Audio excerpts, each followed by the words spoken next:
Hello everyone, welcome to Flamboyant Law. So today we are gonna start with section 10. We are only gonna study section 10 and 11 in this class.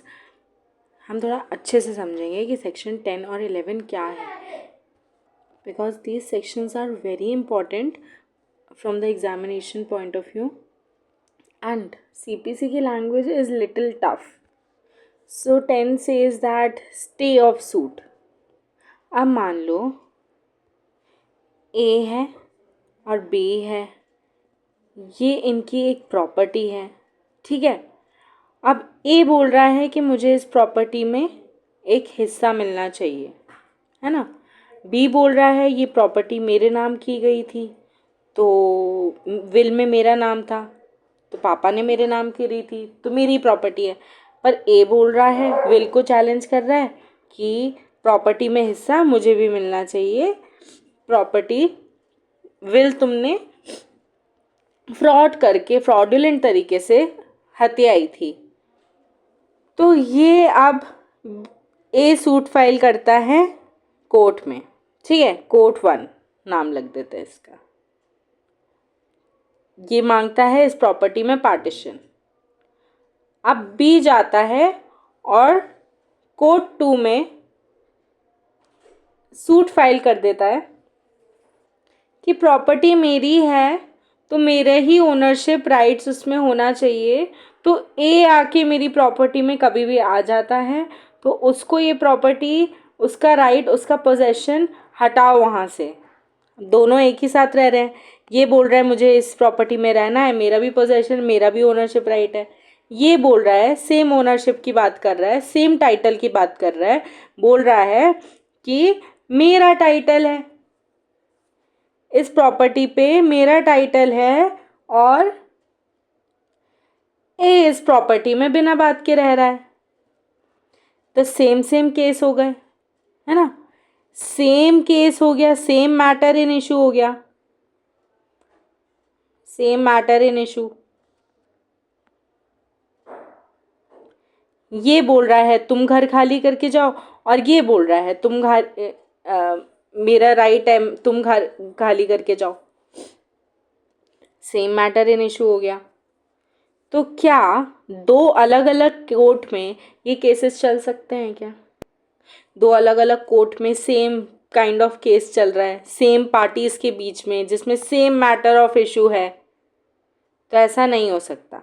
क्यों नहीं हो सकता? Logic, अगर court 1 का decision आ गया कि हाँ ए को प्रॉपर्टी मिलनी चाहिए, ए का हिस्सा है प्रॉपर्टी का, और कोर्ट 2 का डिसीजन आ गया नहीं बी को मिलनी चाहिए, फिर क्या करेंगे, है ना।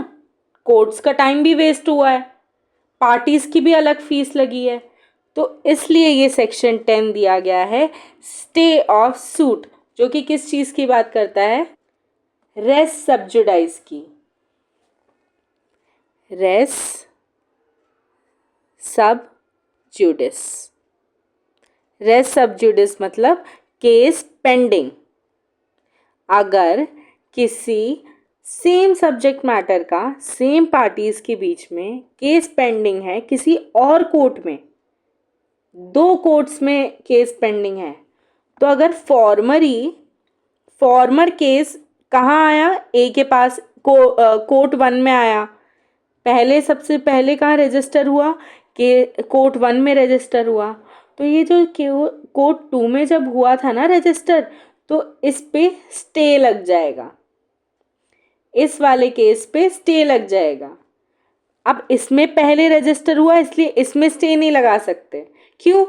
क्योंकि पास्ता, अब अगर मैंने पास्ता ऑलरेडी बना दिया है, अब कोई और बनाने जा रहा है, या मैंने खाना ऑलरेडी बना दिया है घर में, अब मेरी मम्मी बनाने जा रही है, तो मैं उन पे क्या लगा दूंगी? स्टे लगा दूंगी कि मैं ऑलरेडी बना चुकी हूँ, ठीक है। तो यहाँ पहले रजिस्टर हुआ है ना, इंस्टीट्यूट हुआ है केस, तो फिर यहाँ नहीं जा सकता। तो यही चीज़ बोल रही है section 10। No court shall proceed with the trial of any suit in which matter in issue is also directly and substantially. Directly and substantially क्या क्या मतलब होता है? डायरेक्टली या substantially in issue, actual fact या constructive fact. Actual of constructive मतलब actual, या तो एक्चुअल इशू हो वो, या फिर कंस्ट्रक्टिव इशू। कंस्ट्रक्टिव का मतलब क्या होता है? कंस्ट्रक्टिव का मतलब होता है जो कि ऑपरेशन ऑफ लॉ से ट्रू माना गया है, टेक्निकली ट्रू हो ना हो। अब अगर मैंने अपनी घर की चाबी किसी को पकड़ाई कि आप मेरे घर का ध्यान रखना, मैं जा रही हूँ कहीं, तो ये क्या हो गया? मैं घर तो उनके हाथ में नहीं थमा दिया ना पूरा का पूरा उठा के, चाबी पकड़ाई है। तो चाबी पकड़ाई, इसका मतलब ध्यान घर का रखना है उन्हें, पूरे पूरे घर का रखना है। तो ये क्या गया है? कंसीडर किया गया है कि पूरे घर का ध्यान रखेंगी वो। तो टेक्निकली घर उनके पास, उनके पोजेशन में नहीं है, पर उनका ध्यान रखने की रिस्पॉन्सिबिलिटी हो, ये होता है कंस्ट्रक्टिव। अब इसको एक एग्जाम्पल से समझते हैं, directly or substantially in issue को, कि ये प्रॉपर्टी का डिस्प्यूट चल रहा है ए और बी का। तो ए क्या करता है? कोर्ट में जाके, कोर्ट 1 में जाके बोलता है कि ये प्रॉपर्टी मेरे मेरे पोजेशन में है, इतने साल से मैं यहाँ पर रह रहा हूँ, मेरी भी इसमें हिस्सेदारी है। और बी भी सेम चीज़ क्लेम कर रहा है कि ये प्रॉपर्टी मेरे नाम पर है, मेरी हिस्सेदारी है। इसने बोला ये प्रॉपर्टी खरीदने में मेरा भी पैसा लगा था, तो ये पूरा पूरा ए कैसे ले सकता है? ठीक है। अब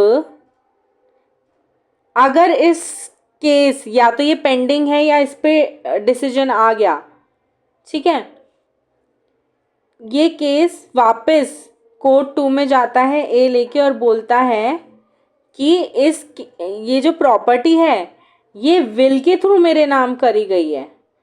अब ये कोर्ट 2 में जाके क्या बोल रहा है कि विल के थ्रू मेरे नाम करी गई है। तो ये क्या हो गया? ये मुद्दा उसे कोर्ट 1 में रखना चाहिए था, कोर्ट 1 में वो रखना भूल गया। सेम सब्जेक्ट मैटर से रिलेटेड है, सब्सटैंशियल इन इशू होना चाहिए था, बट वो रखना भूल गया ये। तो क्या अब ये वापस केस इंस्टीट्यूट कर सकता है क्या कोर्ट 2 में? नहीं कर सकता है। तो it should be directly or substantially in issue, matter in issue. No court shall proceed with the trial of any suit in which the matter in issue directly or substantially in issue in the previously instituted suit between the same parties, parties same है, previously कोई suit already instituted है and वो pending है उस court के सामने, under whom they claim, या तो उस पार्टी के कोई भी एजेंट या उस पार्टी के साथ। अब मान लो ए और बी की प्रॉपर्टी का डिस्प्यूट था, अब बी मर गया और उसका लीगल हेयर सी। अब ये सेम सब्जेक्ट मैटर पे क्या दूसरे कोर्ट में जाके केस कर सकता है क्या? अगर कोर्ट 1 में केस चल रहा है तो ये उसका लीगल रिप्रेजेंटेटिव भी नहीं कर सकता है, या ए सी के अगेंस्ट भी केस नहीं कर सकता है किसी और कोर्ट में जाके। क्यों? सेम सब्जेक्ट मैटर है। पार्टी बी की अगर डेथ हो गई तो उसका केस उसी कोर्ट में सी लड़ लेगा, बट किसी और कोर्ट में जाके अलग से सी के ऊपर केस नहीं कर सकता है, क्योंकि he is the parties under whom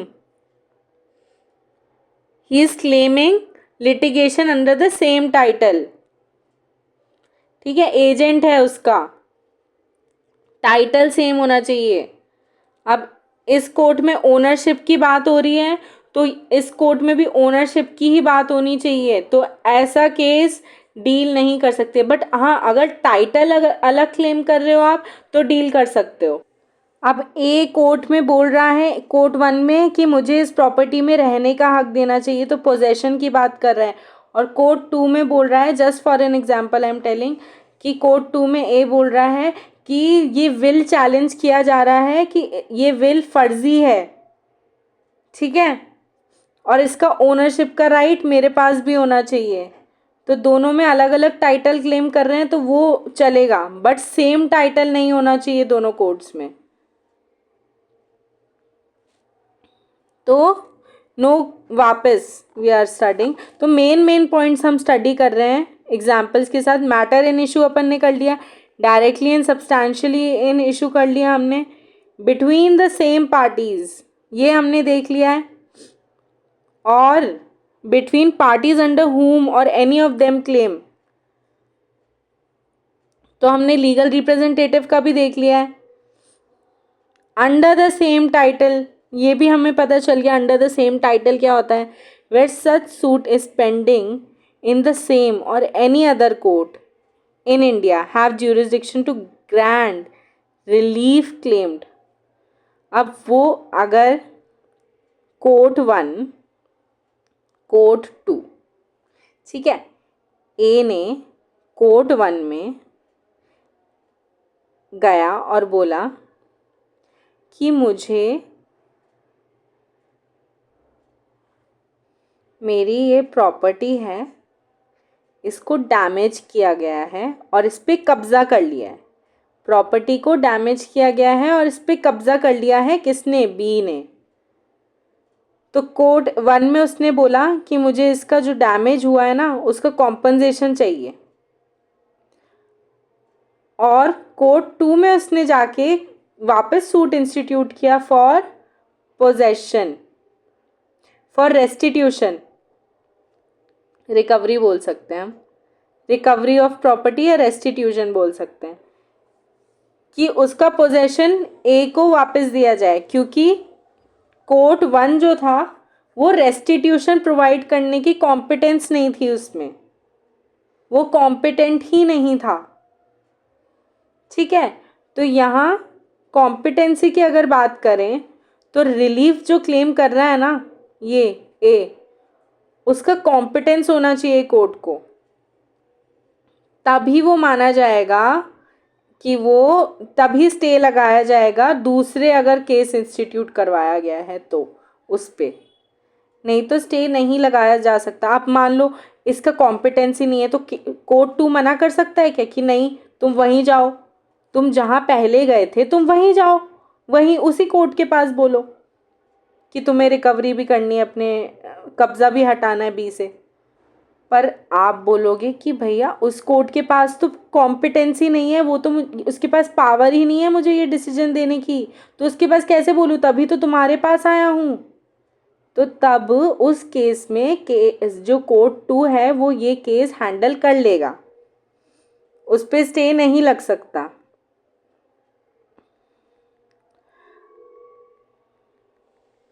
ठीक है, देन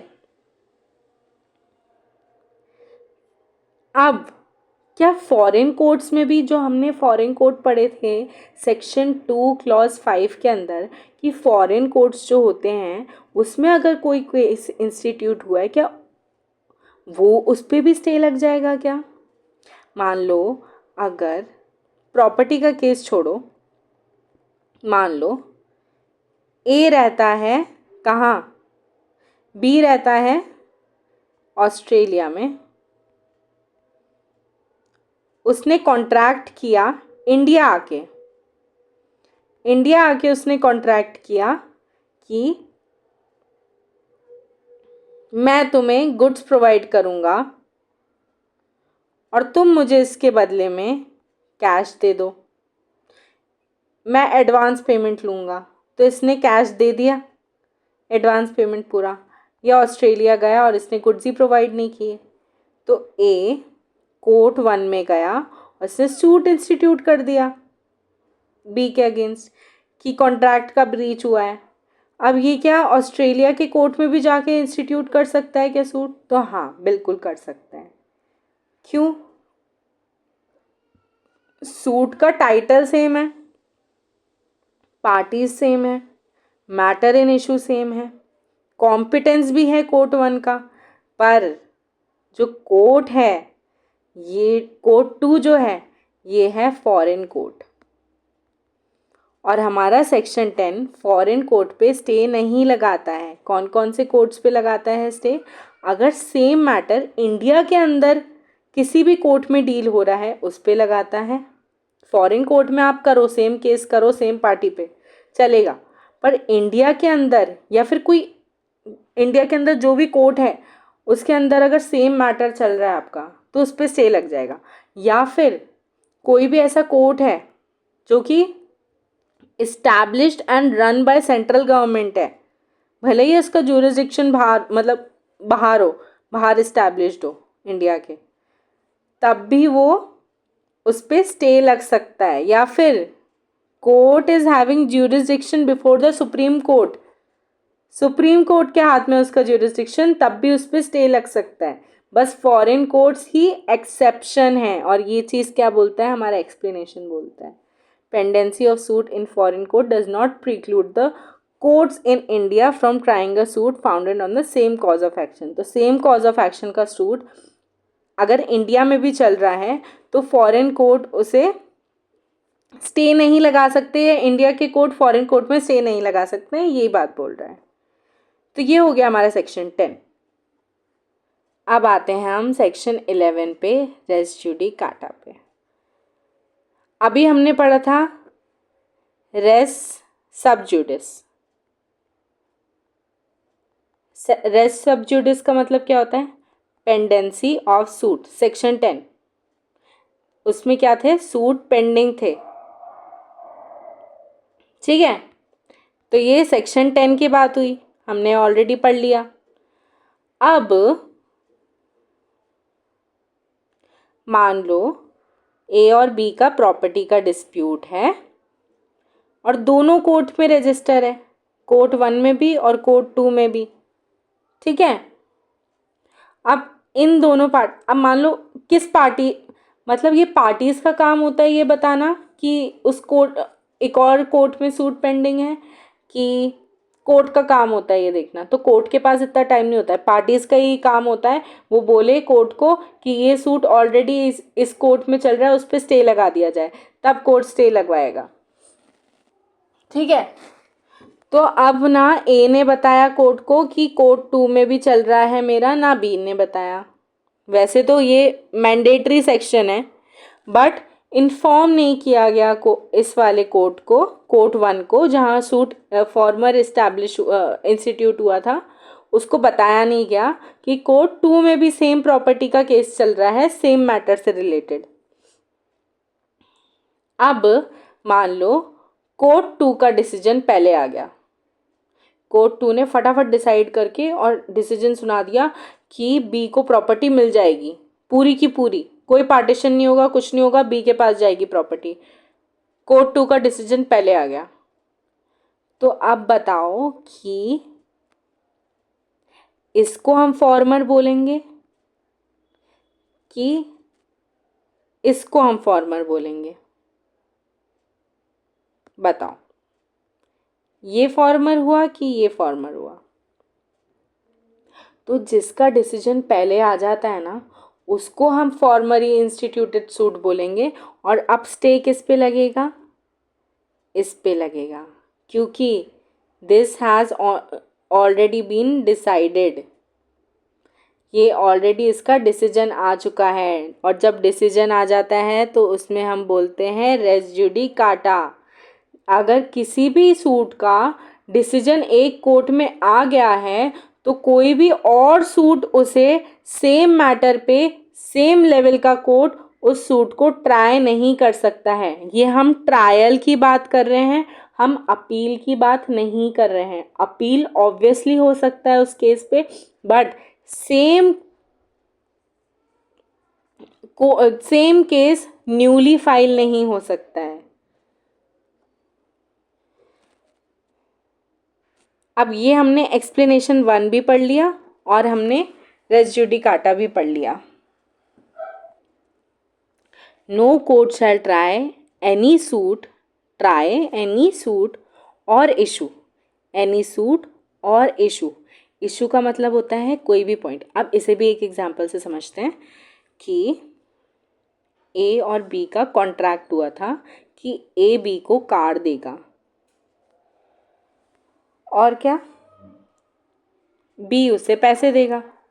अब ए ने ऑलरेडी कार दे दी और बी ने पैसे नहीं दिए, तो ये कोर्ट के पास गया और बोला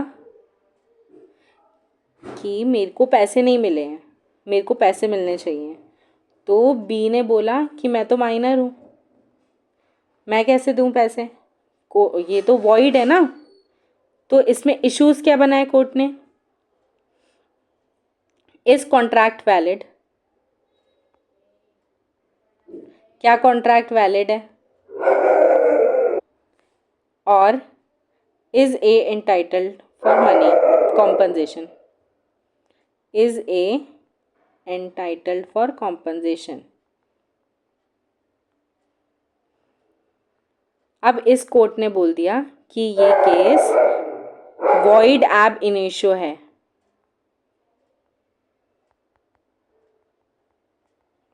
वॉइड एब इनिशियो है क्योंकि माइनर के साथ किया गया है।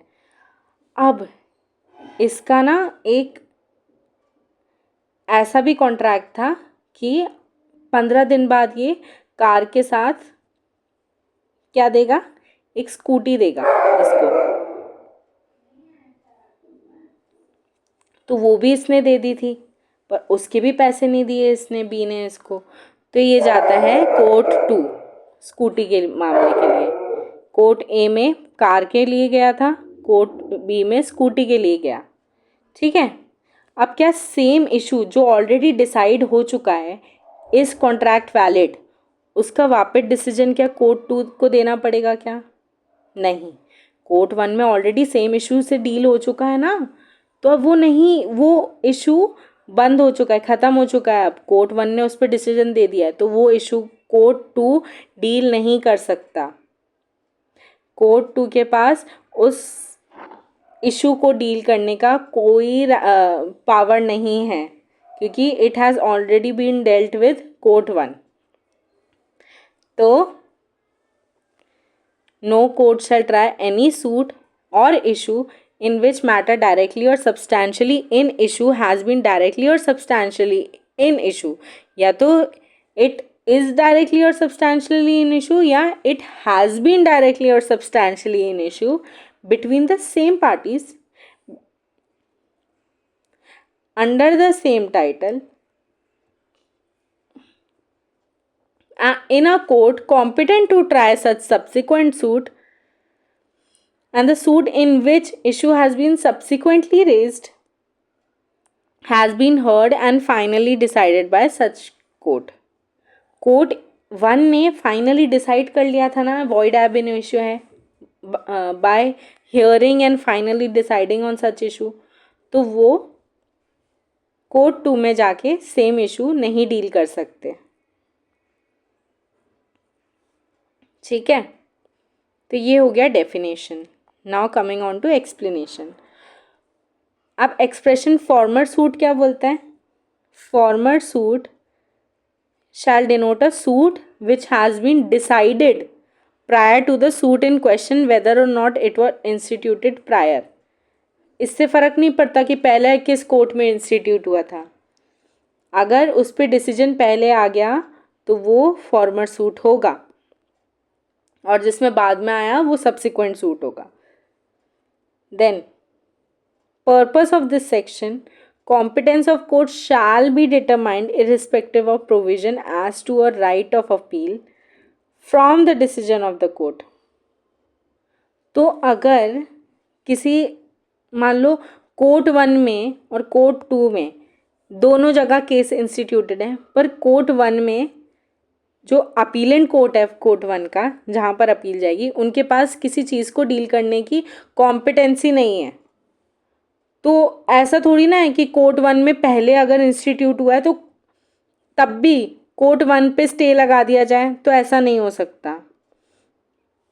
कॉम्पिटेंस ऑफ कोर्ट इस चीज़ को देख के डिटरमाइन नहीं होगा कि राइट टू अपील किस कोर्ट में है। ठीक है, कॉम्पिटेंस ऑफ कोर्ट ऐसे डील नहीं होगा कि राइट ऑफ अपील किस कोर्ट के पास जाएगा, उससे इररिस्पेक्टिव ऑफ दैट डील होगा कि अपीलेंट कोर्ट के पास पावर है कि नहीं है, तो उसके सबॉर्डिनेट कोर्ट का थोड़ी ना उससे कॉम्पिटेंस का कोई लेना देना है। Then matter above referred to must in the former suit have been alleged by one party or either denied or admitted expressly or impliedly by other. अब ये किस चीज़ की बात कर रहा है? ये एक्चुअल फैक्ट जो हमने पढ़ा था ना, actual issue directly or substantially में, तो ये उसकी बात कर रहा है डायरेक्ट की। The matter above referred in the former suit by one party, या तो वो इधर डिनाइड होगा या एडमिट होगा दूसरी पार्टी से, एक्सप्रेसली या इम्प्लाइडली बाय अदर। तो मैटर इन इशू क्या होगा? इधर वो मैटर कोर्ट के एक्चुअल मैटर होगा और उस पर डिसीजन आ चुका होगा, डिनाइड होगा या एक्सप्रेसली एडमिटेड होगा बाय द अदर पार्टी। या तो वो डिनाई कर देगी कि ये झूठ बोल रहा है, या फिर वो एडमिट कर लेगी कि हाँ ऐसा हुआ था फैक्ट को, तो वो होगा मैटर। या फिर कोई भी ऐसा मैटर्स, अब ये सब्सटैंशियल की बात कर रहा है, फोर विच माइट और ought have been made ground of defence. हमने विल वाला देखा था, दूसरे कोर्ट में जाके उसने विल की बात करी, उसको वो कोर्ट वन में ही बोल देना चाहिए था, it might have been the ground of defence for him. तो इट माइट और ought have been ground of defence और attack in the former suit, पहले वाले सूट में वो ग्राउंड हो सकता था डिफेंस का, पर वो बोलना भूल गया, तो क्या वो सब्सिक्वेंट एक सूट इशू कर देगा क्या सिर्फ वो ग्राउंड बोलने के लिए? अब मेरी अगर किसी से लड़ाई होती है तो मुझे बाद में पॉइंट्स आते हैं याद, लड़ाई ख़त्म होने के बाद, कि यार ये बोलना चाहिए था, वो बोलना चाहिए था मुझे। अब इसका मतलब ये थोड़ी ना कि मैं वापस लड़ना स्टार्ट कर दूंगी, लड़ाई तो ख़त्म हो गई ना, वापस लड़ने का क्या फ़ायदा? अब मुझे उसी टाइम बोलना चाहिए था। तो ये चीज़ बोल रहा है ये कि grounds made of defence attack in the former suit but it was not made and shall deem to have been a matter directly or substantially in issue. वो एक मैटर बन सकता था, एक डायरेक्टली और सब्सटैंशियल इशू बन सकता था आपके फॉर्मर सूट में, पर वो नहीं बना, तो आप उसके लिए नया सूट इंस्टीट्यूट नहीं कर सकते। थर्ड भी ये बोल रहा है कि अगर फॉर्मर सूट में एक पार्टी ने कोई भी फैक्ट एक्सप्रेसली डिनाइड कर दिया हो या इम्प्लाइडली डिनाइड कर लिया हो या एक्सप्रेसली एडमिट कर लिया हो, इम्प्लाइडली एडमिट कर लिया हो, तो उसके लिए हम सब्सिक्वेंट सूट नहीं फाइल कर सकते। ठीक है, तो ये दोनों पॉइंट समझ में आ गए। Then any relief claim in the plaint which is not expressly granted by the decree shall for the purpose of this section be deem to have been refused.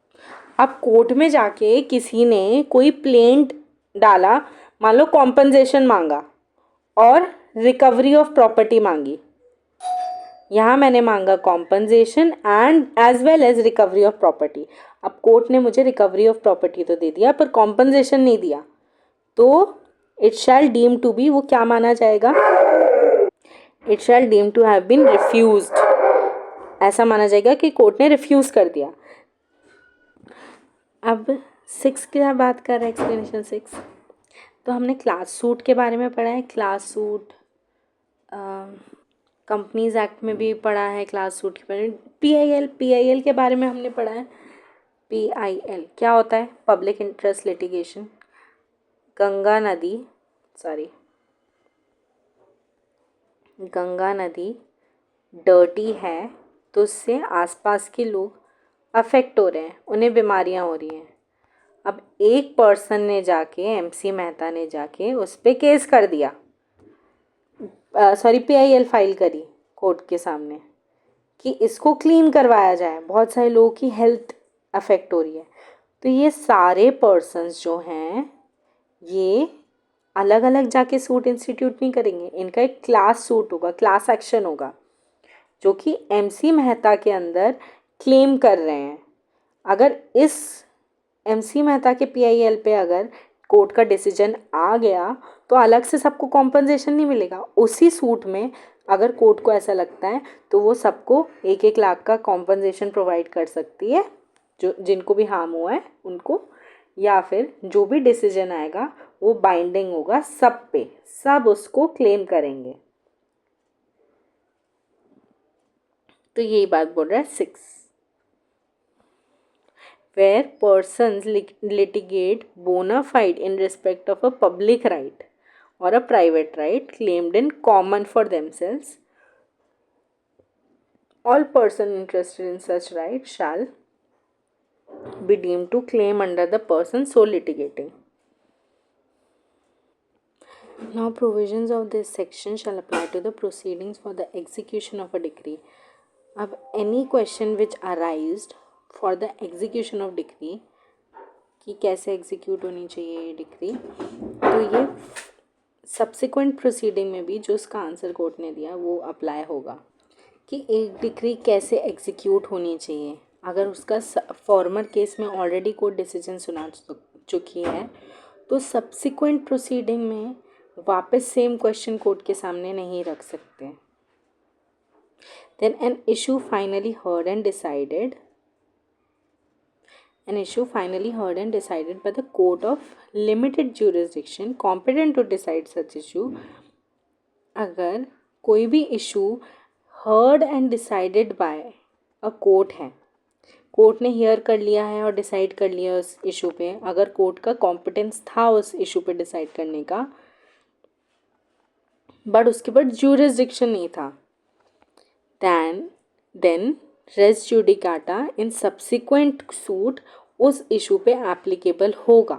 उस इशू को सब्सिक्वेंट सूट वापस decide नहीं करेगी क्योंकि एक court ने already decide कर दिया जिसका कॉम्पिटेंस था उस इशू को डील करने के लिए। मान लो कोई टेरिटोरियल ज्यूरिसडिक्शन नहीं था, किसी और कोर्ट, नोएडा के कोर्ट के पास चले गए, दिल्ली के हाई कोर्ट की जगह, दिल्ली के कोर्ट की जगह नोएडा के कोर्ट पे चले गए, तो और किसी इशू पे नोएडा के कोर्ट ने ऑलरेडी अपना डिसीजन सुना दिया, तो वो इशू अब बाद में पता चला कि इसका तो टेरिटोरियल ज्यूरिसडिक्शन ही नहीं है, तो अब ये केस कहाँ गया, दिल्ली के कोर्ट में चला गया। अब जो इशू नोएडा के कोर्ट ने ऑलरेडी डिसाइड कर दिया था हेयर करके पार्टीज़ को, तो वो इशू फाइल नहीं होगा, फ्रेम नहीं होगा दिल्ली के कोर्ट के पास, उस पर रेस जुडिकाटा लग सकता है। तो यही बोल रहा है explanation 7। So this is it for today. We'll start with other sections. We'll start with the other topic in our next video. Till then, take care.